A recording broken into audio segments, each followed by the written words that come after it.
Wired for Love by Stephanie Cacioppo. Fall in love with love from a scientific point of view. In the United States today, half of the adults are single, compared to 22% of adults in 1950. And according to Pew Research, half of those single adults say they're not even on the dating market. More households than ever before, including single parents, which means more loneliness. On top of that, the explosion of online dating apps has created an environment in which people are overwhelmed by choice and always on the lookout for a better option. So, it seems like many people today are turning away from love. But we must remember that love isn't optional. It's an essential part of being human, a biological necessity, something that evolution has wired us to experience. And that's exactly what you'll learn about in Stephanie Cacioppo's book Wired for Love. Love blossoms inside the brain. The language of love is all about the heart. We say, "You stole my heart," or in the opposite case, "You broke my heart." But actually, these phrases would be much more accurate if we said, "You stole my brain," and "You broke my brain." But that just sounds plain wrong. It transforms love from something deep and profound into something banal, grotesque even. And yet, it is the case that love starts, grows, flourishes, and ends in the brain. So let's start with the aspect of love that's easiest to understand: attraction.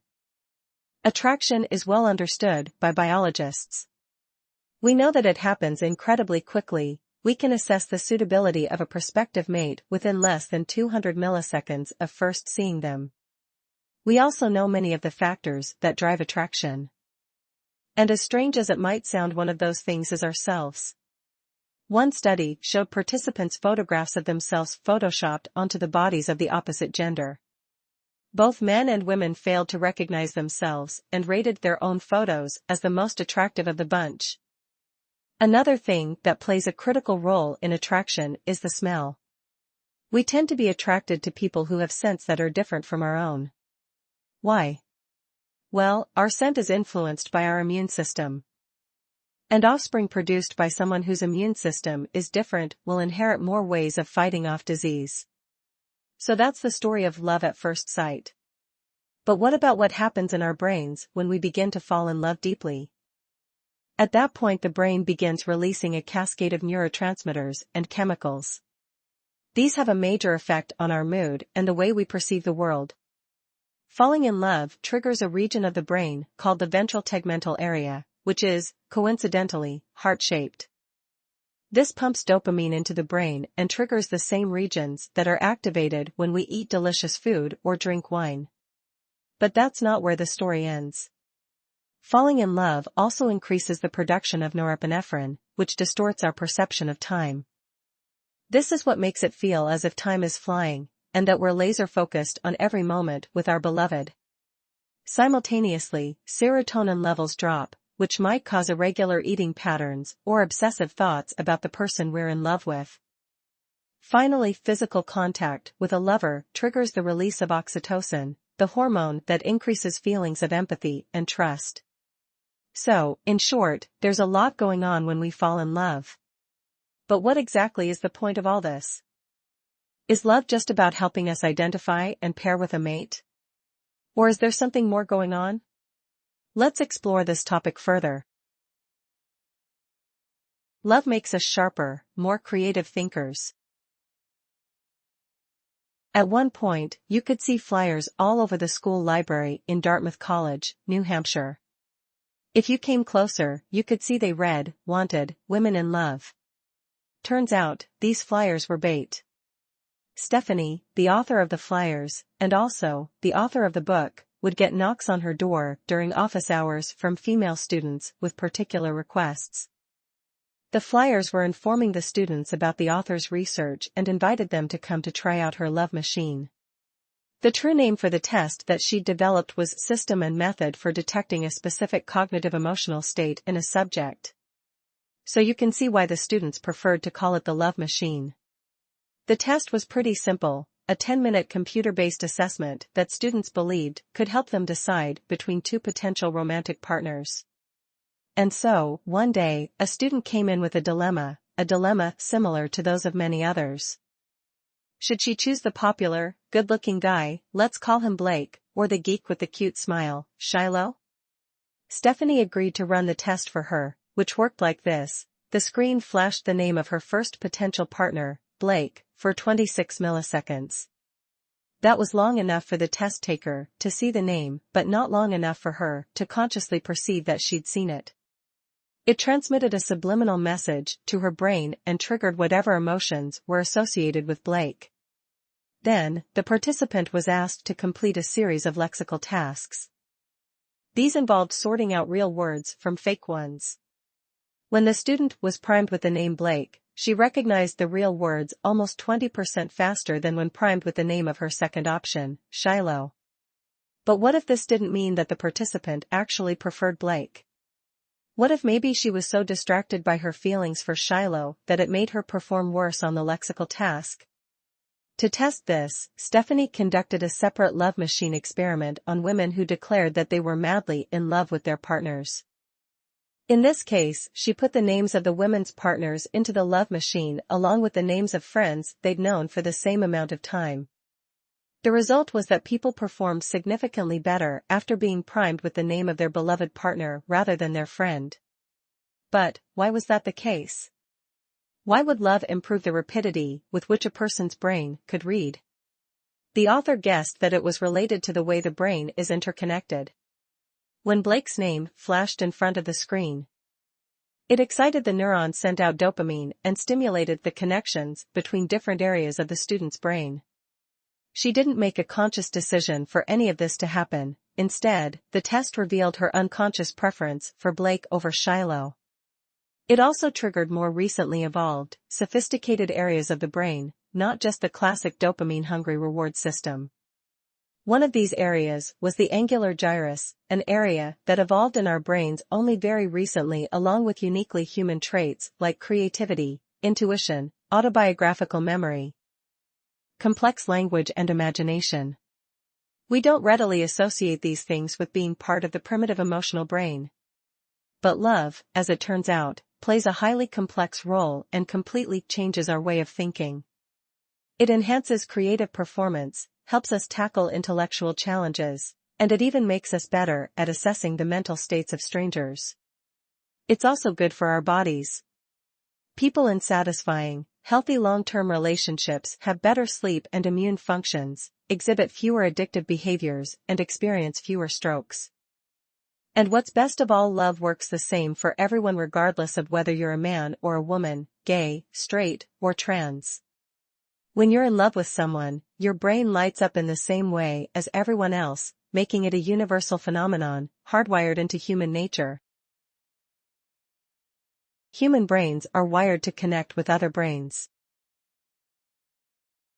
Imagine this. You're at a work conference, and just before the presentations kick off, the person next to you says, "If I start snoring, punch me." These were John Cacioppo's first words to Stephanie, who would go on to become his wife. She spotted a professor nearby who was slumped in a chair and said, "He's snoring. Do you want me to punch him too?" John introduced himself, although he didn't need to. Stephanie knew exactly who he was.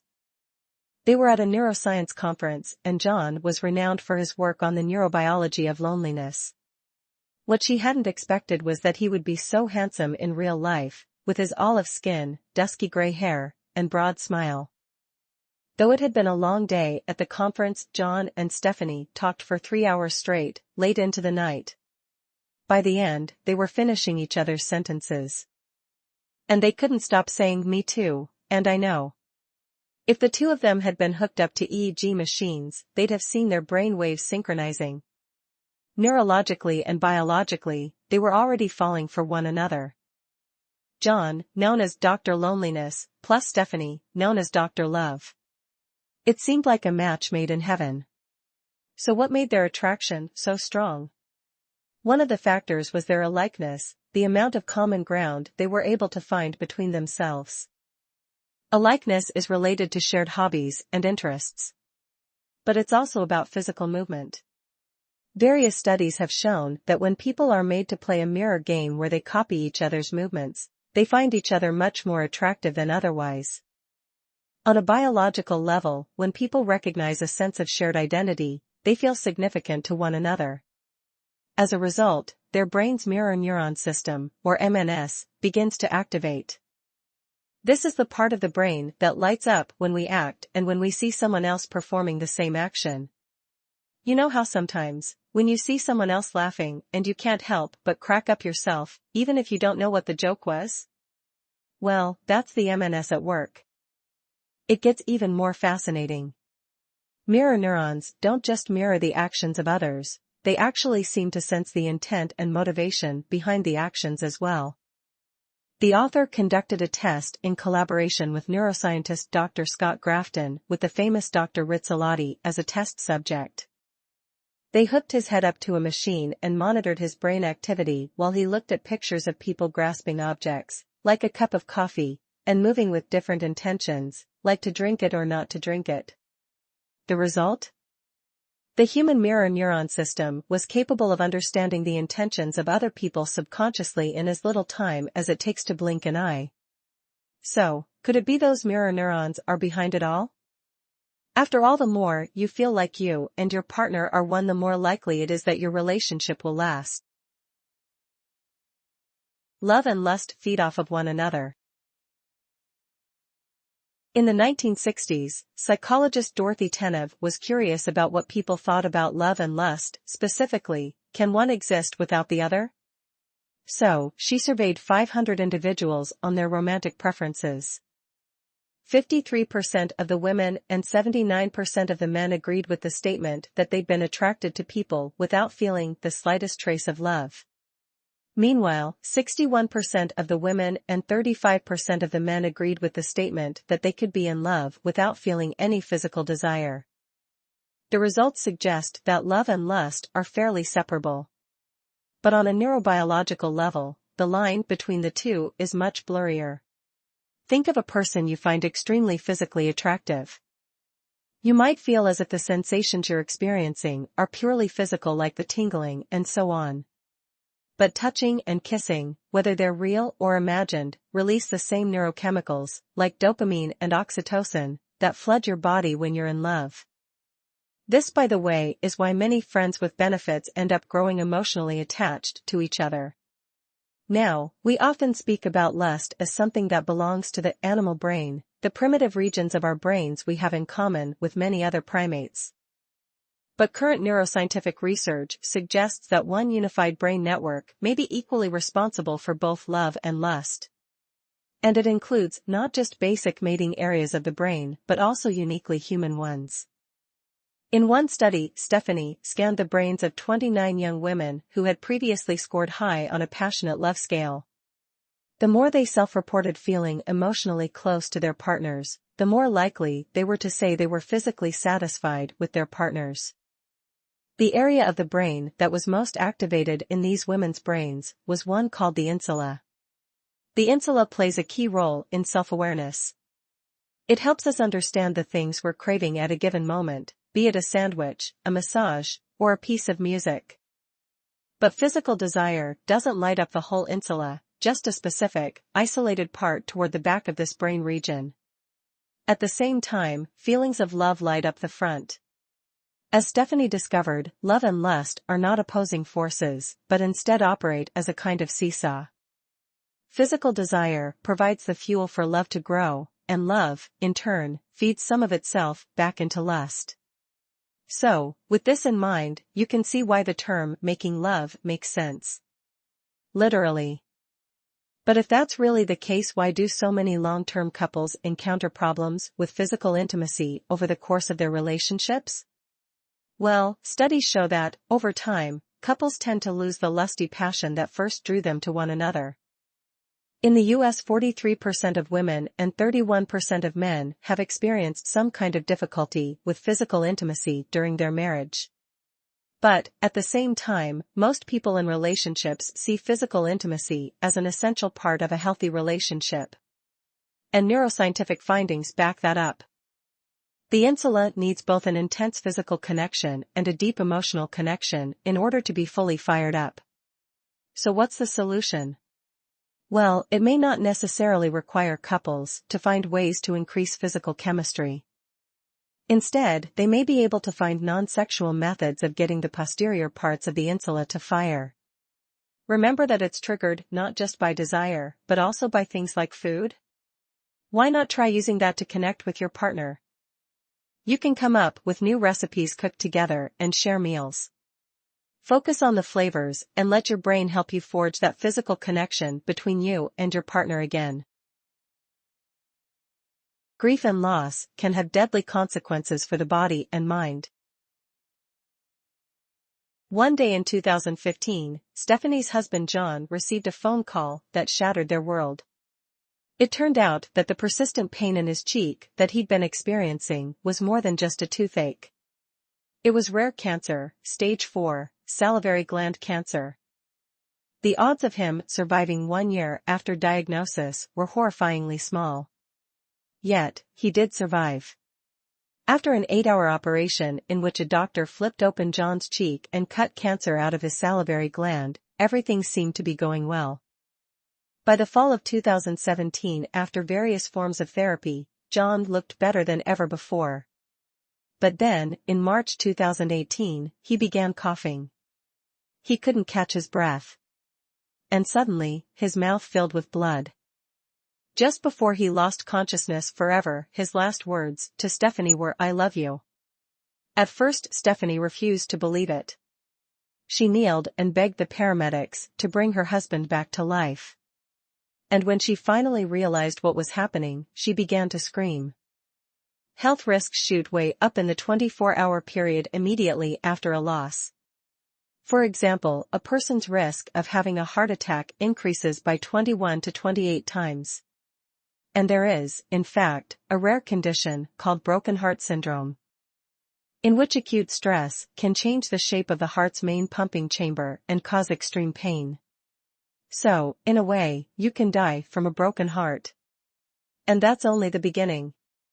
Months after you experience a loss, you're still at risk for various bad health outcomes. In the 1960s, a study looked at 4,486 widowers in Britain.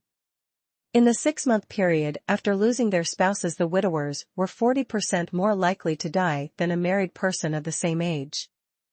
In the long term, people who experience the death of a significant other have an elevated risk of developing cardiovascular disease, diabetes, and cancer. Why does this happen? When you're grieving, your brain is tortured and you can't think clearly. The amygdala, the brain's alarm system, is constantly blaring, warning you of danger. Meanwhile, the prefrontal cortex, the regulating and planning system, is underactive. As a result, you have trouble completing simple tasks. Your mind is completely preoccupied with your loss. And so, you aren't taking care of yourself and you're constantly on edge. For most people, grief begins to get better within 6 to 12 months. After this period, you're still irrevocably altered by your loss, but you feel more able to explore new options and live your life almost as you did before. However, about 10% of those who lose a loved one can't move past it a year later. When this happens, psychologists call it complicated grief. This is a state that's dangerous for our bodies and minds. We become almost zombie-like in our yearning to reunite with our loved ones even though we know it's impossible. UCLA psychiatrist Mary Frances O'Connor and her colleagues conducted a study that revealed the difference between complicated and uncomplicated grief. She showed people photographs of their lost loved ones while scanning their brains. In patients with complicated grief, a certain part of their brain's dopamine-driven reward system was activated. When faced with the photograph, their brain was still expecting to see and feel their loved one again. On the contrary, the patients without complicated grief understood deep within their brains that a photograph of their lost loved one was not a signal of a reward to come, but rather a memory of someone gone. The reason why it's important to understand this is that people with complicated grief often try to deal with their pain by avoiding thinking about the person they lost. They avoid reminders of them and, as a result, They end up using more mental energy than they might spend in facing and processing their grief. A much better way of dealing with the pain is by facing it head-on, even if it means screaming at the top of your lungs. This is a lesson that Stephanie learned from, of all things, skydiving. She was in Switzerland a year after John's passing when some of her friends surprised her with a skydiving session. She was terrified. But the instructor explained that screaming when exiting the plane would help her accept and deal with the normal, rational fear and discomfort. It would even release endorphins, the hormones that affect the areas of the brain responsible for controlling pain and pleasure. Stephanie screamed inside the plane, outside of the plane, and in fact, the entire way down to the ground. She realized that those 40 seconds were the best of her life since she'd lost her husband. In those moments, she was finally able to face the pain of remembering him. She saw him all around her and learned to keep loving him.